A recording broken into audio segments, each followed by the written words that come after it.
नमस्कार साथियों, फिर मुखातिब हूँ आपके सामने आपका अपना CLI विवेक सचान, इंस्ट्रक्टर DTC आलमबाग लखनऊ। आज मैं वर्तमान कुछ दिनों से सिर्फ और सिर्फ उस चैप्टर को छू रहा हूँ जो हमारे सीनियर डी साहब लखनऊ डिवीजन के लोको पायलटों से कॉम्पिटेंसी के दौरान पूछते हैं। तो उन सारे सवालों को संकलित करके उनका जवाब मैं आपके सामने प्रेषित करने का प्रयास कर रहा हूं। और साथियों, मैं चाहता हूं कि आप अधिक से अधिक इसको देखकर सीनियर डी सर के सामने अपने आप को शर्मिंदा ना होने दें, अपनी ग्रेडिंग को डाउन ना होने दें।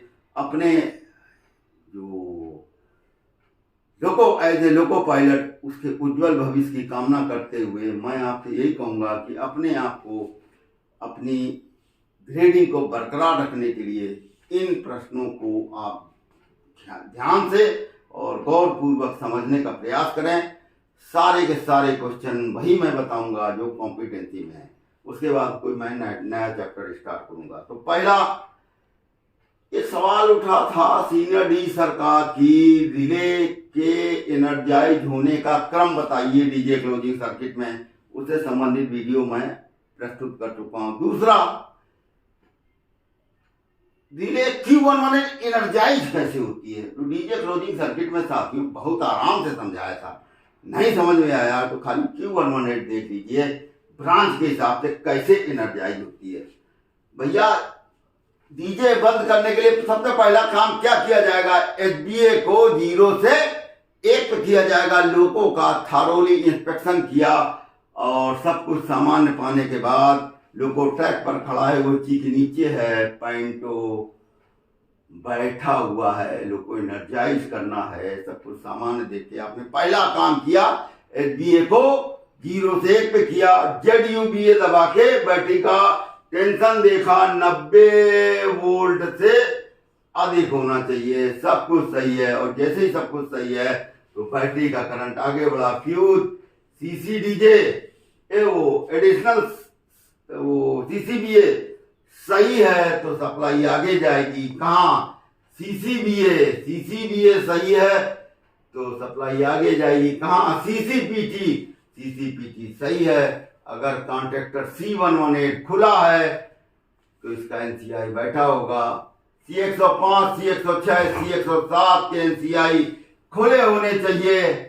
Q44 खुला होना चाहिए, यानी डी एनर्जाइज होना चाहिए, NCI बैठा रहेगा, सप्लाई नीचे आई। Q46 डी एनर्जाइज यानी NCI बैठा हुआ है, सप्लाई नीचे आई। GR 0 से 5 नाच बंद से होते हुए इंटरलॉक Q118 पर आई। और ये ENERGISE एनर्जाइज हो गई। तो आपसे कोई पूछे Q118 कैसे एनर्जाइज होती तो विस्तार पूर्वक बता दोगे ना। HBA 1 पर होना चाहिए, बैटरी वोल्टेज 90 वोल्ट से अधिक होना चाहिए। QCC एडिशनल CCBA CCPT सही होना चाहिए। कॉन्ट्रैक्टर C118 खुला होना चाहिए।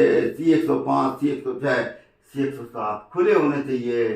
रिले Q44 डी एनर्जाइज होनी चाहिए और रिले Q46 भी डी एनर्जाइज होनी चाहिए।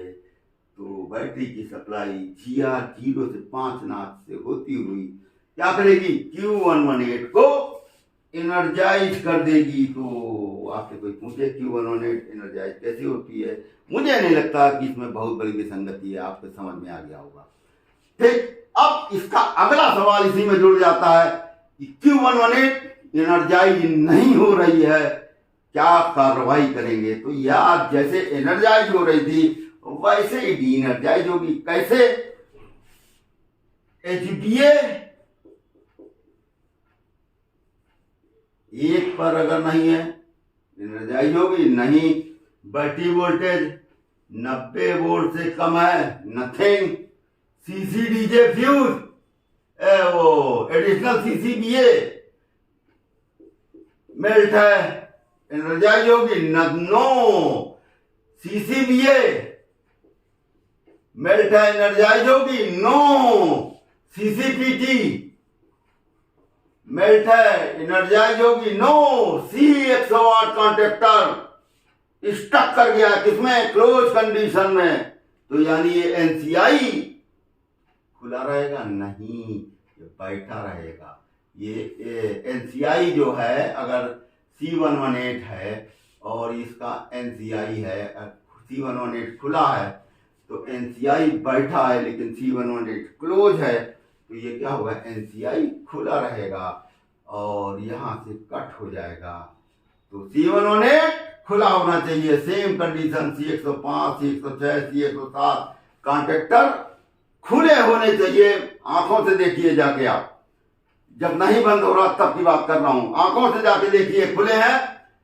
इसके पायलट को 2-3 बार डंडे चला के भी देख लीजिए, इनको भी पायलटों को चला के देख लीजिए।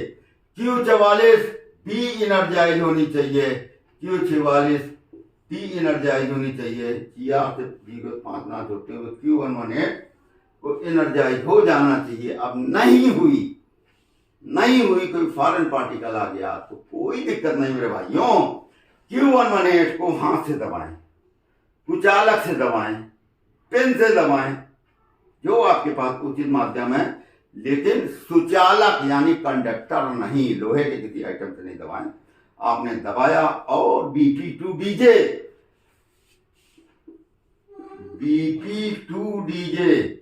कौन सा, ये देखिए लगा है BP2 डीजे। कहाँ, कैब नंबर 2 असिस्टेंट के पीछे वाले लॉकर में, जिसको TR पैनल भी बोलते हैं। इसमें आपने BP2 डीजे को दबाया, यानी नीचे Q118, उसके ऊपर BP2 डीजे, दोनों को दबाइए और जैसे ही LS और LSCH BA दोनों की बत्ती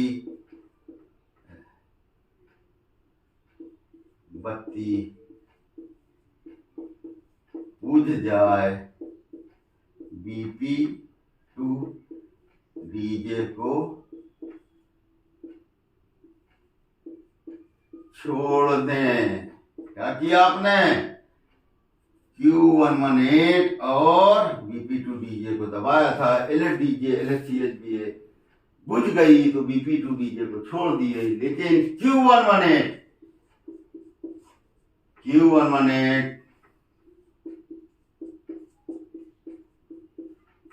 ब्लोरों के चलने के 15 सेकंड बाद छोड़ा जाएगा।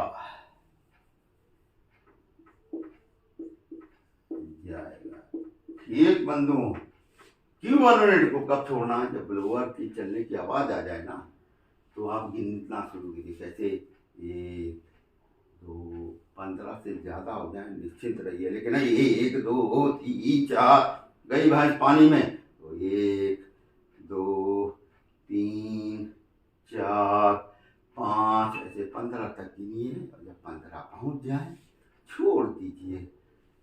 तो ये हो गया Q118 एनर्जाइज कैसे होती है, और Q118 अगर एनर्जाइज नहीं होती तो क्या कार्रवाई करेंगे। ठीक, तो आपको मैंने बताया डिले एनर्जाइज होने का क्रम, उसके बाद Q118 एनर्जाइज कैसे होती है वो बताया, उसके बाद अगर Q118 एनर्जाइज नहीं होती है तो आप क्या करेंगे ये मैंने बताया। तो साथियों, थोड़ा सा तो आपको भी दिमाग लगाना पड़ेगा, ध्यान देना पड़ेगा। आप YouTube चैनल पे कितने मीम्स देखिए, रील्स देखिए, छोटे शॉर्ट्स देखिए, लेकिन जो आपकी नौकरी है, जिससे आपका घर परिवार खानदान आपके ऊपर गौरवान्वित होता है, उसको कलंकित मत होने दीजिए। आप कम से कम थोड़ी देर तो लोगों को भी देखिए। ये आपकी नैतिक जिम्मेदारी है, सामाजिक जिम्मेदारी है, पारिवारिक जिम्मेदारी है। इसको कभी भी उल्लंघन मत करिएगा, अदरवाइज आप जिस दिन डिफीट खाओगे तो आप अकेले नहीं खाओगे, आपके पीछे सरवाइव करने वाले आपका पूरा परिवार डिफीट खाएगा, रेल डिफीट खाएगी, शर्मिंदगी से आपकी आंखें झुकी रहेंगी, मेरी भी आंखें झुकी रहेंगी। तो साथियों, ये मैंने कुछ ज़्यादा बोल दिया हो तो क्षमा करिएगा। तो ये मैंने आपको समझाने का प्रयास किया। धन्यवाद।